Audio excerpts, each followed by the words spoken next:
Good morning friend, welcome back to my channel three D lifestyle blogs. তো তোমরা সবাই কেমন আছো? নিশ্চয়ই ভালো আছো, আমি অনেকটা ভালো আছি। তো আজকের সকালটা শুরু করেছি আমার একটা হালকা ফুলকা ব্রেকফাস্ট দিয়ে। তো সাথে ছিল একটা অ্যাপেল, তার সাথে ছিল কিছু খেজুর আর কিছু আলমন্ড। তো আলমন্ডগুলো ভেজানো ছিল না দেখে বুঝতেই পেরেছো। তার কিছুক্ষণ পর চলে এসেছিলাম একটা হাতের কাজ নিয়ে। তো এটা একটা কুলো, তো তার উপরে কিছু পেপার মেরে, তো সাদা পেপার, তার সাথে আমি ডিজাইন করছি রেড কালারের ফেব্রিক দিয়ে। তো আমাদের ঐশী যে আছে, তো ও নাচ শিখে, তো সেই জন্য স্কুল থেকে একটা ডিজাইন আঁকতে দিয়েছিল কুলোর ওপরে। তো যেহেতু এর কাছেই দুর্গাপুজো চলে আসছে, তো সেই জন্য তো একটা ডেকোরেশন করে নিয়ে যেতে বলেছিল, তো আমায় বললো, তো ভাবলাম যে করাই যেতে পারে। তো দেখতে পেয়েছো, তো এক হাতে আমি ক্যামেরাটা ধরেছিলাম আর এক হাত দিয়ে আমি ডিজাইন করছিলাম, ওই জন্য একটু অসুবিধা হচ্ছিল ভিডিও করার সময়। তো পুরো ডিজাইনটা তোমাদেরকে দেখাতে পারবো না, ডিজাইনটা বলতে যে ডিজাইনটা করছিলাম, তো সেই ডিজাইনটা পুরোটা দেখাতে পারবো না। হয়ে গেলে আমি পুরোটা দেখিয়ে দেবো তোমাদেরকে যে কতটা ভালো হয়েছে কি খারাপ হয়েছে।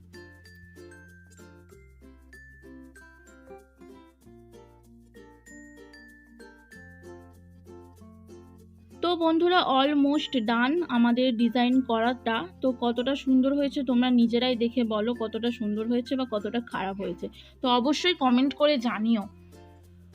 তো এই দেখো, ওই সাইডের যে ডিজাইনটা দেখছো ওটা করেছিল আমার বোন, আর মাঝের ডিজাইনটা করেছি আমি। তো যতটা সম্ভব আমার মনে হয়েছিল, ঐশী তো খুব খুশি হয়েছিল করার সময়, মানে করে দিয়েছিলাম যে, ওটাতে খুব খুশি হয়েছিল, বললো যে ভালো হয়েছে। এবার তোমাদেরকে জিজ্ঞাসা করছি, কমেন্ট করে অবশ্যই জানিও যে এই ডিজাইনটা কেমন হয়েছে।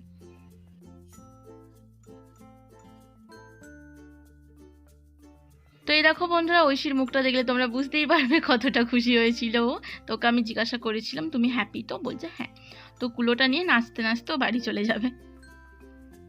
তো তোমাদেরকে না জানিয়েই আজকে সকাল সকাল বেরিয়ে পড়েছিলাম একটা জায়গার উদ্দেশ্যে। তো দেখতে পেয়েছো এখানে আমার মা আছে, আর তার সাথে আছে আমাদের পুচু সোনা।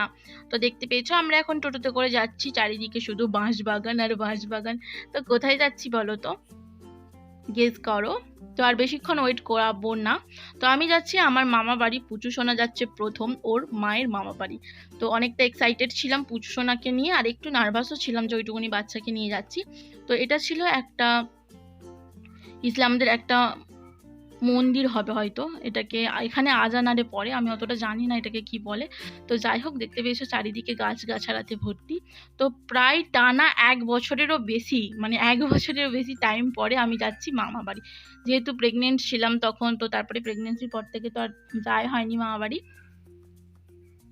তো এই দেখো চলে এসেছি প্রায় কাছাকাছি। তো এই জায়গাগুলো মানে এই জায়গাগুলো দিয়ে যাওয়ার সময় নয়, অনেক পুরনো স্মৃতি মনে পড়ে। তো এইদিকে আমি টিউশন পড়তে আসতাম, তো আমরা সমস্ত বন্ধু বান্ধব নিয়ে অনেকক্ষণ ধরে আস্তে আস্তে হেঁটে হেঁটে বাড়ি যেতাম টিউশন শেষ হয়ে যাওয়ার পরে।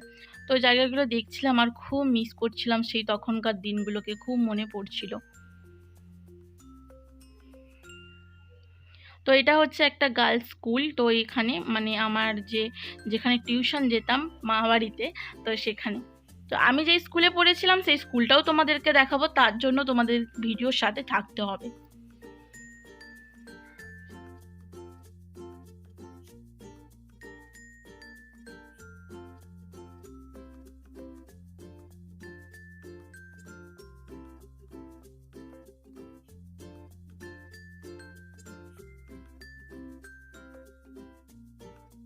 তো এই যে দেখতে পেয়েছো, এই যে ব্লু কালারের একটা বিল্ডিং আছে, এটা হচ্ছে আমাদের স্কুল। তো পুরোটা ফাইনালি তোমাদেরকে আমি দেখাতে পারিনি, যেহেতু একটু অসুবিধা হচ্ছিল গাড়িতে, মানে গাড়িতে থাকার জন্য। তো পুজো সোনাকে বলছিলাম দেখে নাও তোমার মাম্মামের স্কুল এইটা। তো কি কিছু বুঝতে পারবে? তো এখনো অনেকটাই বাচ্চা, কিছু বুঝতে পারেনি।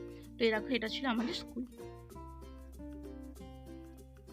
তো যেহেতু এটা বর্ষাকালের সিজন ছিল, আর আমার মামাদের এখানে প্রায় সমস্ত লোকেদেরই পাট চাষ হতো।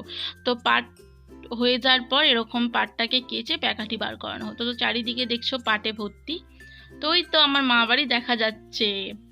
তো ওই দেখো যে পার্পল কালারের বিল্ডিংটা দেখছো, ওটা হচ্ছে আমার মামা বাড়ি। আমার দিদা ছুটে ছুটে আসছে, আমরা এখানে দাঁড়িয়ে আছি। পুরো টোটোতে করে পুরো গাড়ি মানে বাড়ির সামনেই চলে এসেছিলাম। তো এই দেখো এখন দিদা আসছে। তো এই যে আমার মা পুচু সোনাকে নিয়ে নেমে পড়লো, এই যে আমার দিদা হাসতে হাসতে আসছে, আর তার অনেকটা দূরে বসে আছে আমার দুটো বোন, মানে দেখছিল আমরা কখন আসবো। তো এসেই দেখতে পেয়েছি দেখো এত কিছু সবজি, সজনা পাতা, তার সাথে অনেক কিছু সবজি। তো আমার দিদাদের আছে রান্না পুজো, তারই উপলক্ষে এখানে আসা। বিয়ের পর থেকে প্রায় দিদাদের রান্না পুজোটা আমি পুরো মিস করে গেছি। তো অনেকটা এক্সাইটেড ছিলাম আসার জন্য, আর অনেকটা ইচ্ছাও করছিল। তো আমার দিদাদের রুমগুলো মানে অনেক দিন পর কালার হয়েছে, মানে আগে একটা কালার ছিল বহুত দিন আগে করা, তারপরে নতুন কালার করেছে। তো এই দেখে নাও রুমগুলো। আর এখন হয়ে গিয়েছিল খাওয়ার টাইম, ওপরে চলে এসেছি যেহেতু নিচেতে রান্না পুজোর জন্য সমস্ত কিছু সরঞ্জাম রাখা ছিল, সেই জন্য ওপরেই আজকে খাওয়াটা হচ্ছিল। তো আমার দাদুর হাতে একটু ইনজুরি হয়ে গিয়েছিল, তোমাদেরকে পরে সবটা জানাবো। এই যে আমার ভাতের থালি, আছে মাছ, তার সাথে আছে সবজি, তার সাথে আছে পাতলা করে মুসৌরির ডাল। তো ডিনার কমপ্লিট করে নিচে এসেছিলাম, শাক বাছা হচ্ছে এখন। দেখতে পেয়েছো এখানে আমার আছে একটা দিদা, এটা হচ্ছে আমার মাসি দিদা। তো দেখতে পেয়েছো মাসি দিদা এখন সজনা পাতাগুলোকে বেছে নিচ্ছে। আর ওইদিকে আমার পুচু সোনা তার নতুন মিমির সাথে কথা বলছে আও আও করে। তো ওটা হচ্ছে আমার দুই বোন, মানে আমার মামার দুটো মেয়ে, একজনের নাম মুসু আর একজনের নাম হচ্ছে লক্ষ্মী। তো আমার পুচু সোনা তো নতুন বাড়িতে এসে, মানে নতুন জায়গাতে এসে শুধুই হেসে যাচ্ছিল। আর এখানে দেখো প্রায় সমস্ত সবজি শেষের দিকে কাটা, মানে আমিও কিছুক্ষণের জন্য কাটছিলাম। তারপরে পুচু সোনা কান্নাকাটি করার পর থেকে আর কাটা হলো না। এদিকে হচ্ছে নারকোল কোচানো। তো রান্না পুজোর মেন ডেকোরেশন হচ্ছে এই নারকোল ভাজা। তো এটা খেতে না দুর্দান্ত লাগে, মানে ছোটবেলায় তো প্রায় সময় পেতাম না, মানে সব প্রত্যেকবারে আসার জন্য। তো মাঝে মাঝে যখন আসতাম না, খুব ভালো লাগতো এই নারকোল ভাজা খেতে। তো অনেক কিছু আইটেম রান্না হয় দিদাদের, তো তোমাদেরকে সবটাই জানাবো, সবটাই দেখাবো। এই যে দেখো কিছু কিছু সবজি, শাক আর সমস্ত কিছু কাটা হয়ে গেছে। আর এই যে আমার দিদা বসেছিল, এখন সমস্ত কিছু ধোয়া হয়ে গেছে। এর একটা মেন জিনিস হচ্ছে ভিজে কাপড়ে রান্না করতে হবে। যখন ভোগের হাঁড়ি রান্না হয়, মানে ঠাকুরকে যেটা দেখানো হবে, ওই হাঁড়িটা নাকি রান্না যখন করা হবে তখন কোনো রকমের কিচ্ছু কথা বলা যাবে না, মানে অনেকটাই কঠিন ছিল। তো দিদা সমস্ত সবজিগুলোকে ধুয়ে নিয়ে চলে এসেছিল, দিদা আর মামিমা। আর সমস্ত সবজিগুলোতে এখন দিদা হলুদ মাখিয়ে নিচ্ছে। তো দেখতেই পেয়েছো ওই যে মাটির হাঁড়ি দুটো দেখতে পেয়েছো, ওই দুটোতে হবে ভাত রান্না। আর একটা ছোট্ট হাঁড়ি আছে, আর ওতে হবে টক, ভেন্ডি, চালতা, চিংড়ি মাছ আর ইলিশ মাছ দিয়ে হয় টক। আর এইদিকে দেখো খাওয়ার জন্য কলা পাতা কাটা হয়ে আছে। আজকে রান্না হবে সারা রাত ধরে, কালকে খাওয়া দাওয়া হবে। তো বিকেল হয়ে এসেছিল প্রায়। এই যে মন্দিরটাও নতুন ভাবে রং করে দিয়েছে।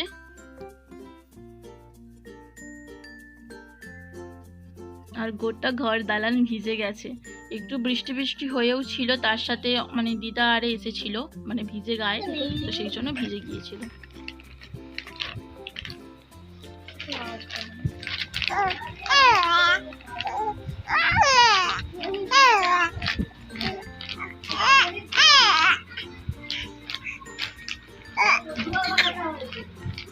তো এই যে দেখে না ভোগের হাঁড়ি রান্না হয়ে গেছে, আর আমার মামিমা নিয়ে যাচ্ছে হাঁড়িটাকে রাখার জন্য রুমে। আর এইদিকে আমার মাসি দিদা ইলিশ মাছ আর চিংড়ি মাছগুলোকে বেছে নিচ্ছিল।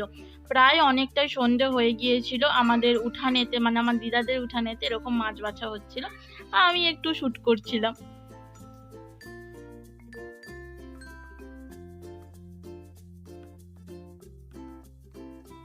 তো দেখে নাও বন্ধুরা, এইদিকে অলমোস্ট রান্না বান্না শুরু হয়ে গেছে। তার সাথে আমার দিদা এখানে রান্না করছে কিছু সবজি ভাজা। তো এইদিকে দিদা রান্না করছিল, ওইদিকে রান্না করছিল মামিমা। তো দেখতে পেয়েছো ঘুটঘুটে অন্ধকার পুরো মা এইদিকে আলু ভাজা রান্না করছিল রাতে খাবারের জন্য, তার সাথে ছিল গরম গরম নরম ময়দার পরোটা। তো খেতে দুর্দান্ত ছিল। তো চলো তাড়াতাড়ি ঝটপট করে আমরা ডিনারটা কমপ্লিট করে নেবো। আর দিদা আর মাইমা রান্না করছে, প্রায় বলতে পারো সারা রাত ধরে রান্না পুজোর রান্না হয়। তো এই দেখো আমার ডিনারে চলে এসেছে একটা কাঁচা লঙ্কা পরোটা, আর এইদিকে আছে আলু ভাজা। তো চলো বন্ধুরা, ভিডিওটি আমি এখানে শেষ করছি। তোমাদের কারোর ভালো লেগে থাকলে তো প্লিজ বন্ধুরা ভিডিওটিকে একটি লাইক করবে, চ্যানেলটিকে সাবস্ক্রাইব করবে, কমেন্ট করতে ভুলবে না, প্রচুর শেয়ার করবে। আর পরের ভিডিওতে চলে আসছে আমাদের রান্না পুজোর ভিডিও, প্লিজ দেখতে ভুলো না তোমরা, অনেকটা এক্সাইটেড আছে ওই ভিডিওটা নিয়ে। তো এখনো এডিটিং হয় না, এডিটিং করবো, নিশ্চয়ই তোমরা খুব তাড়াতাড়ি পেয়ে যাবে রান্না পুজোর ভিডিওটা। টাটা।